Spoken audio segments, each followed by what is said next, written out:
அமைச்சர் பெரிய கருப்பன் தில்லாலங்கடி தேர்தலை புறக்கணித்த 6 கிராமம். தேர்தல் ஆணையம் என்ன செய்கிறது? திருப்பத்தூர் சட்டசபை தொகுதிக்குட்பட்ட பொன்னமராவதி தாலுகா ஆர். பாலக்குறிச்சி ஊராட்சி உள்ளடக்கிய கோபால்பட்டி, எடத்தலான்பட்டி, வைரவன்பட்டி, சீகம்பட்டி, பாலக்குறிச்சி ஆகிய கிராம மக்களுக்கான அடிப்படை வசதி எதுவுமின்றி கடும் பாதிப்புக்கு உள்ளாகி இருந்து வந்துள்ளனர்.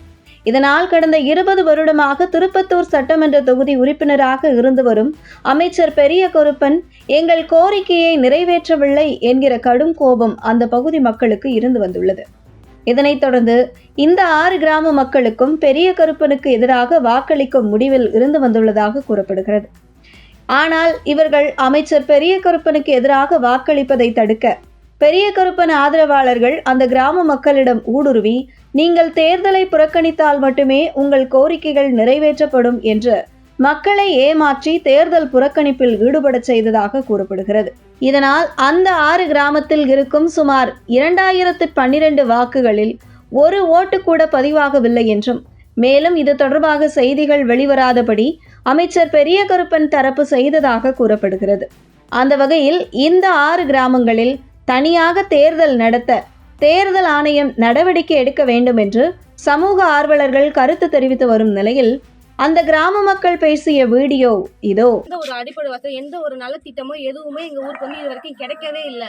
நாங்களும் எத்தனையோ இடத்துக்கு போயிட்டோம். எங்களால உங்களுக்கு மாவட்டம் ஒரு இடம், நீங்க ஓட்டு போற ஒரு இடம், அது இதுன்னு சொல்லி எங்களை அழுக்கழிச்சுட்டே இருக்காங்க. அதனால எந்த ஒரு நல்ல திட்டமோ எந்த ஒரு சலுகையுமே எங்களுக்கு கிடைக்கவே இல்லை. அதனால நாங்க ஓட்டு போட எங்களுக்கு விருப்பம் இல்லை, நாங்க ஓட்டு போடல. இதுக்கு முன்னாடி உங்க பிரச்சனையில அதிகாரிகள்ட்ட சொல்லியிருக்கீங்களா? சொல்லியிருக்கோம், பல முறை சொல்லியிருக்கோம். யாருமே எங்களுக்கு எந்த ஒரு நடவடிக்கையுமே எடுக்கல. அதை பத்தி எதுவுமே கண்டுக்கவும் இல்லை யாருமே. தொகுதி பிரச்சனை சம்பந்தமா சொன்னதுக்கு அவங்க என்ன சொல்லியிருக்காங்க உங்ககிட்ட? எங்களுக்கு எந்த ஒரு முடிவுமே அவங்க சொல்லல. இப்போ எங்களுக்கு சமாதானம் பேச வந்தாங்க. எங்களுக்கு உத்தரவு நீங்க 3 மாசத்துல மாத்தி தரோம்னு சொன்னாங்க. அதுக்கு எங்களுக்கு ஏதாச்சும் ஒரு ஆதாரம் கொடுங்க, ஒரு கையெழுத்து போட்டு கொடுங்க. ஒரு 6 மாசத்துலயும் 3 மாசத்துலயும் உங்க பிரச்சனை எங்க சரி செய்யறோம் அப்படின்னு நாங்க ஒரு கையெழுத்து போட்டு கொடுங்கன்னு கேட்கறோம். அது அவங்க போட்டுக்க தர மாட்டேன் அப்படின்னு சொல்றாங்க. எங்களுக்கு ஒரு உத்தரவாதம் கொடுத்தா நாங்க ஓட்டு போட்டிருப்போம். எதுவுமே இல்ல. இப்போ ஓட்டை வாங்கிட்டு போயிடுறாங்க. அடுத்த 5 வருஷத்துக்கு எங்களை யாருமே கண்டுக்கல. எங்க ஊருக்கு யாருமே எந்த அதிகாரியுமே எங்களை பார்க்கவே இல்ல. இதுக்கு முடிவுதே என்ன? எங்களுக்கு எந்த ஒரு அடிப்படையுமே கிடைக்க. நாங்க ஓட்டு போட்டு என்ன பண்றது? ஒரு ஓட்டு போட்டு உங்களுக்கு ஓட்டு போட்டு இது நடந்துச்சு அப்படின்னு எதுவுமே இல்ல. ஓட்டு போடுறது சும்மாதான். அதனால நாங்க ஓட்டு போடல. யாருமே எங்களை கட்டாயப்படுத்தல. நானே 5 வருஷம் இருந்து இதுல இருந்து நாங்க இதுல ஒரே தொகுதியாரு, ஒரு அம்மா ஒரு அப்பாவா ஏறி அதுதான் கேட்கிறோம். வேற உங்க சொத்தை கேட்கல, உங்க சொகத்தை கேட்கல, உங்க நகைய கேட்கல, உங்க பணத்தை கேட்கல, நாங்க எதுவும் கேட்கல.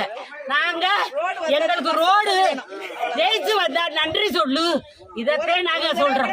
வேற என்ன சொன்ன? 6 ட்ரிப் ஜெயிச்சு போய் ஒரு தடவை நானும் நன்றி சொல்ல வந்திருக்கிறீங்களா?